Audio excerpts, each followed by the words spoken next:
Hello, welcome back to my channel. Today I'm going to show you how as a student in Canada you can file your taxes for free, especially for the students who are in Ontario. But don't worry, even if you are a student somewhere else in another province, still this process applies to you. Maybe certain sections will be different, but this is specifically very similar for any students who are applying for tax returns in Ontario. So let's get started.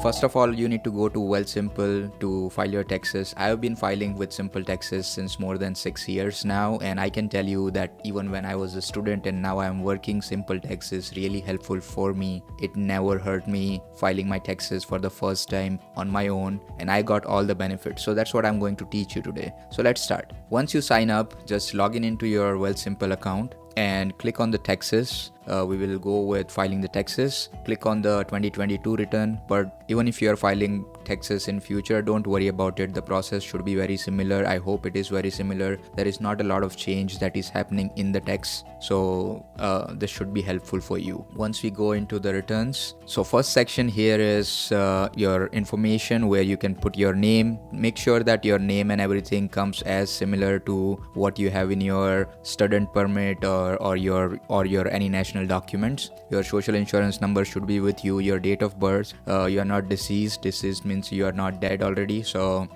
we'll do just no here.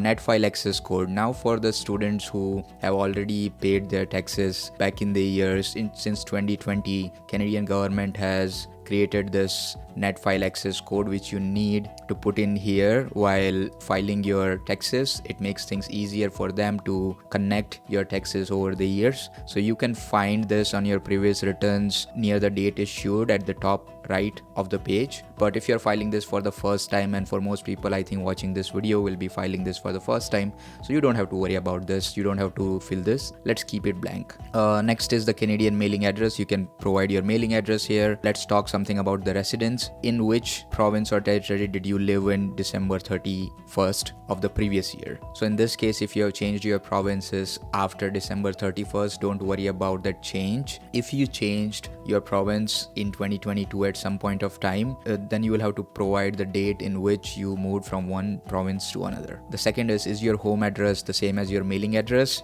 Now for most people it will be yes. In which province or territory do you live right now? That should be your current province or territory. Did you become a resident of Canada for income tax purposes in 2022? So basically it says that if you are filing for the first time taxes, then probably you will have to say yes. If you are not filing for the first time, then you will have to say no. For most students here who are filing for the first time, will do yes here in this section. Do you agree that it is your responsibility to report your income, allowable credits and deductions? You have to say yes, because this is more like terms and conditions. And in this case, we'll have to provide the date of entry on which you entered. So let's say you entered on July of 27th of last year, then you will have to provide that date. Make sure this is for the students who are doing for the first time. If you have done it already, then you probably went through this stage last year. So do not do this if you are doing it for the second or third time. For the part of the year you weren't resident of Canada, what was your Canadian source of income and foreign source of income? So let's say, for example, even if you were back home as an international student working, what was your income? If you're not working on anything, or if you don't want to show, probably you don't have to show anything. You can just say zero. But if you want to show that you had a job or something where you got paid and you want to show it to the government here for any reasons, then you can probably type it here. I'll just put zero here. Canadian source of income, you don't have to provide anything. Let's say zero for most students here, so I don't want to confuse you, we'll put zero. Let's talk something about family. For people who are married, then you can provide married, and then you want to provide if you want to file together with your spouse or not. If your spouse is with you here in Canada, and if you're filing it together, you would say yes. Otherwise, you'll have to say no. When you want to do it for the partner as well, you can basically club this inside the Simple Tax. I don't want to show that part of the things because most students are single, so let's keep it that way. And for the people who are married and need more help, please comment down in the section below and I will definitely help you out for that. So let's keep it single for now. And if your marital status has changed in 2022, the taxation year, then you'll have to provide yes in that case as well, and then provide more details on that section, but I'm not going in detail for that. If you have any dependents, your parents, your children or anything, then you will have to provide yes in this case. But remember that custody does not make sense if they are not in the country. So make sure that you are only filling it when you are actually helping them and they are in Canada living with you. So I'll just do no here. And let's figure out some of the miscellaneous part about you. Now for the first section, if you hold a property worth more than $100,000 on your name, which is not in Canada, then you'll have to probably say yes in this section. If you do not, then probably say no. Most of the students won't have their home or another stuff if you are an international student on your own name. So in that case, you don't have to worry about that. Just say no. Did you dispose your principal residence? So if you sold your principal residence in Canada, it's not coming to you because you might be renting with your friends, so no for you. Are you filling out any income tax returns for the first time? So in this section, for the students who are filling out their forms for the first time, yes, so we'll provide it yes here. For the people who are doing it for second or third time, we'll do no. Now let's continue. You're not a Canadian citizen, most likely. If you are a Canadian citizen, just say yes, otherwise no. If you are a Canadian citizen, you will have to authorize CRA. You just have to say yes in this case. Are you a person of registered under Indian Act? So if you are an Aboriginal or Indigenous, then you would probably have to say yes in this case. But if you are an Aboriginal or Indigenous, you are most likely Canadian citizen as well, so it does not apply to you. Were you confined to prison for a period of 90 days or more? Just say no if you don't have that kind of issues. For any situations where you don't feel like I'm covering certain sections, please mention in the comments and I will help you out. Let's go to the next part, which is the climate action incentive. Now this is where I say that this video is more for the people in Ontario, because this does not apply to another provinces. If you are in Ontario and if you do not belong to any of these communities, then you'll have to say yes, you will get an additional climate action incentive. But if you are in any of these communities, which most likely will be the case, because if you are studying, you will probably be in the region where it's more populated. In any situation, if you were living in any of these regions and expect to continue to do so on April 1st of the current year, then you'll have to say yes. Organ tissue donation registry, this is for CRA. If you want to provide them your details, that if something happens to you, you want your organs or tissue to be donated, you can say yes, it's totally your choice, or no. Ontario Trillium benefit, do you want to apply for that? Yes, of course. If there is a benefit, you would want to apply for that. Ontario staycation credit. Now in this case, if you actually stayed within the province and did not go outside to hang out, and you use some Airbnb or booked a hotel, then you can totally use that amount which you paid to reduce your taxes. So even as a student, you can do that. Just say yes in that case. If you did not hang out and did not go anywhere in Ontario, then just say no. Now the next part is CRA account. So in CRA account, if you already have the CRA account, then just say yes. Basically just say I'm already signed up.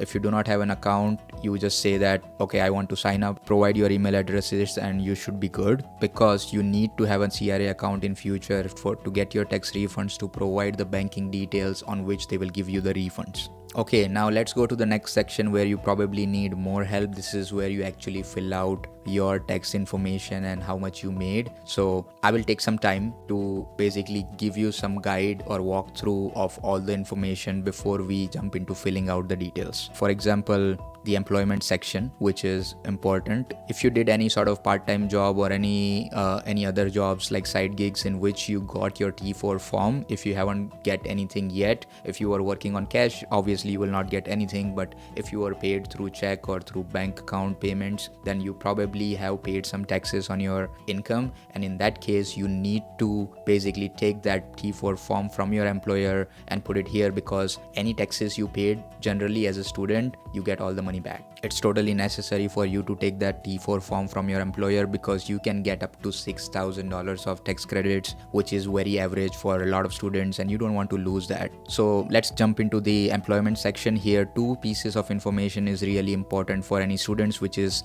the employment T4 form. Any employers, if you have worked for multiple employers, you will get multiple T4 forms, one for each employer, and just take all of them. And the second thing is RRSP contribution. Now for the students who do not know anything about RRSP, I'm linking the video here so that you can understand why RRSP is important for you if you want to stay in Canada for longer term, if you want to settle down here, become a Canadian citizen in future. If you are not, contribution into RRSP will definitely give you a huge break in your taxes in future, as well as will grow your investments way quicker than just investing regularly in the market. As a student, if it's possible, I would highly recommend to put at least $100 a month in your RRSP tax deduction. But remember, if you are filing the taxes for the first time, this does not apply to you, because the RRSP contribution limit only starts once you actually filled out the taxes of previous year. So if you have not done that yet, if you are like first time filing these taxes, then this does not apply to you. But do it for the next year. Once you file your taxes and you get your refunds,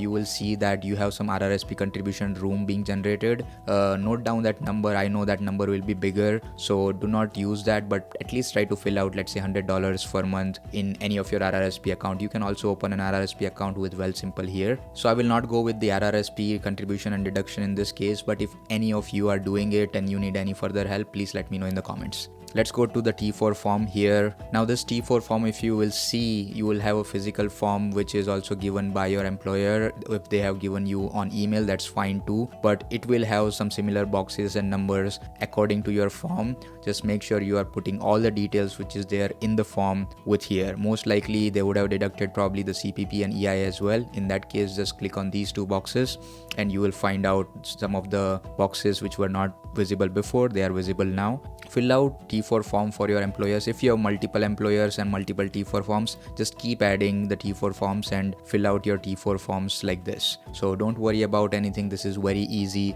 Just make sure that you have all the information you need and keep filling out the forms. The second section in which I want to cover a lot for you guys as a student is the education section, because we have a lot of information which can be possibly useful for you. So let's start. The first one I want to consider here is the tuition education amount. Here in tuition and education amount, if you will realize that your school where you are studying will give you a T2202 form, and if they haven't given to you yet, just make sure that you ask your administrative department to give you that will have your tuition tax credits, which you can fill it out here. Ideally, I would suggest the more you delay on using those tuition tax credits, the better, because once you will delay after a few years, your salaries will be higher, and that's when you get like more tax refunds for your salary. If your salary is obviously lower or you're making just couple bucks from your part-time jobs, then this might not give you a big amount of return, but this is still helpful for now. You cannot delay it anyways, like it starts getting used as soon as you have some salaries. T2202 is again the form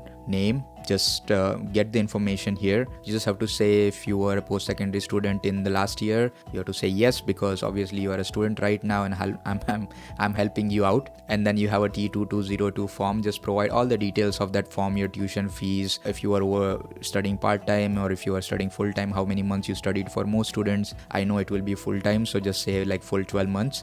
Your tuition fees, if you paid for this year, was something around, let's say, $20,000, then I paid $20,000 for 12 months. Course, whatever was the name of your course, you can provide it here. If let's say by any chance you were doing, let's say, certificate course and you have like multiple universities or colleges in which you are studying, then you can always provide one more slip for the tuition credits and you can utilize that as well. Do you have a disability or impairment? If you are someone who have impairment issues or something like that, you can obviously say yes, you get more tax credits that way. If you are not filing the taxes for the first time, then probably you were a student for the earlier year as well. In that case, you just say yes, and then you will be able to use your unused tax credit. As I said, that when you are doing part-time job, any taxes you paid during that, you get the return, because that's actually your tuition credits being utilized. If you are not doing any part-time job, you have full tuition tax credits available to you. If you are doing your tax returns for the second or third time as a student, then probably you have some unused tuition credits from last year. You can utilize that to put it here, and that will also add up on your tuition credits. Canada training credit limit. In this case, let's see what it means. Click on learn more and you will see that it tells you that you will accumulate $250 towards your Canada training credit limit to a maximum of $5,000, and the eligibility requirement is as follows. You have to be at least 26 years old or less than 66 years old. You have to file a tax return for the year. You have to be a resident of Canada. Obviously, temporary residence is also considered even if you're on student visa. Have a total of $10,000 or more on the income and have individual net income of the year that does not exceed $151,000. So only then it will accumulate for you. If you are filing for the first time, this does not apply to you, but if you are not filing for the first time, you probably have this amount in your CRA account, and if it's there, then just put it here. Tuition transfers. If you have unused tuition credits available, you can transfer it. Let's say your spouse is working and they have a higher tax limit, then probably you can transfer your tuition credit to them and they can utilize in their taxation. So that way you can make more bang for buck for your tuition credit instead of utilizing for your part-time jobs or something like that. But in this case, first it gets utilized on you if you have worked on the previous year, and then it basically can overflow to your partner if they have availability. If you're a parent or grandparent here in Canada, they can also use your credits technically. Now, as we have covered tuition tax credit section, which is most important so that you can understand as a first time Canadian taxpayer and as a student how it works, let's go into the next section, which might be interesting to you as well, which is the interest paid on student loans. I want to especially consider explaining about this because most of the students might be thinking that, oh, I've taken student loan from back home and I want to make sure that I utilize most of it by getting some tax refunds from Canadian government. But no, this is not the section for you. This is for the people who are already in Canada and have taken loan from Canadian institutions. So this only applies to these organizations which are a part of these acts and laws, and it does not apply to you. So please, if anyone's telling you that they can give you tax refunds for any amount of loan you have paid, do not believe them. If the audit comes in future, you may get affected. So don't do this. Now, when it comes to the licensing exams, for the students who have to take some licensing exam as a part of their course, you can totally use that the amount you paid for that licensing exam to then further increase your tax credits. There is one more section I want to follow up here is if you have received any scholarship or bursaries, you'll have to provide all the details here, and how you utilize this will be in the related expenses. For example, if you were doing tuition fees as a part of your scholarship, then provide the tuition fees here, and if you were doing some research as a part of a scholarship, then you have to provide the details here and the amount here. Now, if you're enjoying so far, please consider liking this video because it helps the algorithm to discover more students just like yourself and provide them with this video so that they can file their tax for free as well. And the last part I want to cover in the education section here is the digital news subscription expenses. So for example, as a part of your studies or even not as a part of your studies, if you were using some digital news subscriptions in the calendar year last year, then you can probably utilize the amount you paid for digital news subscriptions, let's say $100 or whatever, up to a maximum of $500 here, and you get some tax credits for that as well. So overall, this is more useful for students who have to subscribe to this news subscriptions as a part of their studies, mostly because otherwise you don't really need to subscribe to all these digital news subscriptions. But it is just a way for Canadian governments to push those news subscriptions channels and help them getting discovered by people in Canada. So that's it. Finally, all you have to do is basically review and optimize. If you feel that something is coming up as an error, just fix them. It should be pretty easy for you. Don't worry about most of the warnings, and if you have any suggestions that are being given, then please try to use it if it's possible. Most of the time, as a new student filing for the first time, this may not apply to you, but if you have any questions related to that, please feel free to comment down in the comment section and I will help you out. Finally, just click on the summaries and make sure that everything comes very well for you. Here it shows 0 for me because obviously I haven't put in my T4 form or anything, but if you are putting all the information as expected, you'll obviously get more tax returns here, which should probably be in thousands of dollars if you were working part-time last year. And finally, if you want to see how your filled tax forms looks like, then you can click on any of these documents and you will see how it looks like on the government forms. Just for your information, you don't have to worry about this. And at the end of the screen in the document, you can basically submit once all the errors are fixed. Your taxes are filed, and I hope this was an easy journey for you. As I said, it's not very hard to file your taxes like more complicated nations. Canada has made it very easy for people to file their taxes, and you do not really need to pay anyone $40, $50, $100 to literally do the same thing I just showed you here. And as I'm telling you, if you have any questions, feel free to ask me in the comment section and save your money, save your bucks, hard-earned cash. But I also recommend that if you are someone who is not at all confident about filing your taxes, whatever I showed showed you here, you don't understand anything at all, then probably you need an accountant. They will probably help you out with certain information, could probably useful for you. I hope this was helpful, and we'll see you in the next one.